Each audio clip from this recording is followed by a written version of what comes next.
پھر اس کے ذہن میں کوئی کنفیوژن نہیں پیدا ہوگی۔ نیک اولاد جب بڑی ہو جاتی ہے تو والدین سکھ کا سانس لیتے ہیں، اور اگر خدا نخواستہ تربیت میں کمی رہ جائے تو والدین کو بڑھاپے میں بہت سی تکلیفوں کا سامنا کرنا پڑتا ہے۔ آخر میں یہ ضرور کہوں گی کہ خدارا اپنے بچوں کو اچھی تربیت دیں تاکہ وہ اپنے والدین اور اپنے ملک کا نام روشن کر سکیں۔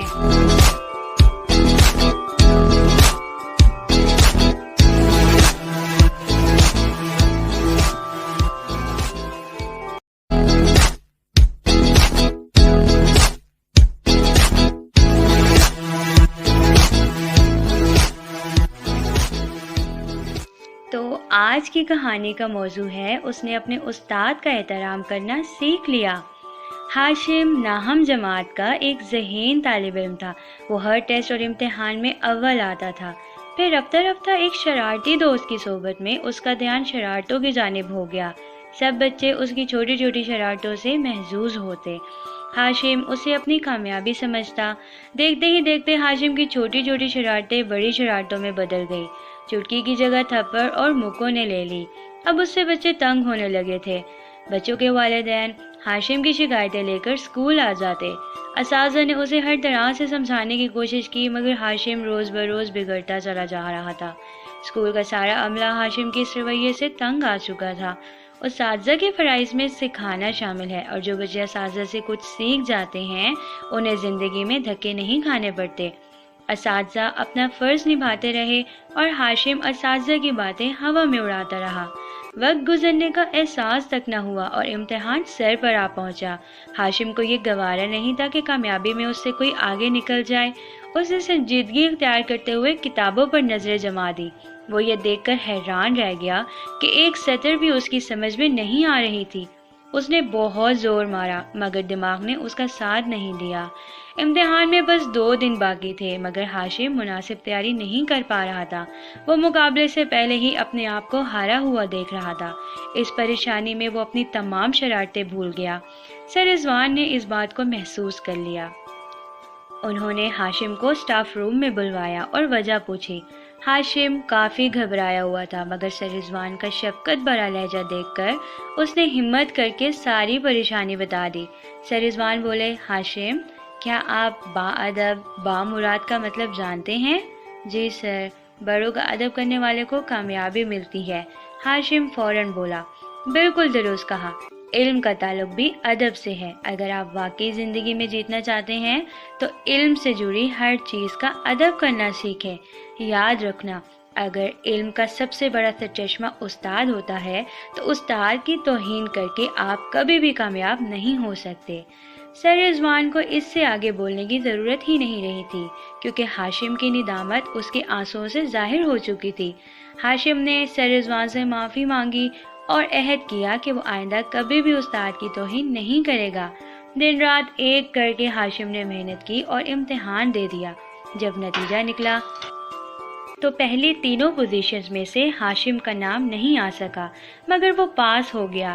اس کے لیے یہی بہت تھا۔ اتنا خوش وہ کبھی اول آنے پر بھی نہیں ہوا تھا جتنا وہ آج تھا۔ اس نے استاد کا احترام کرنا سیکھ لیا تھا اور اب وہ با ادب ہو چکا تھا۔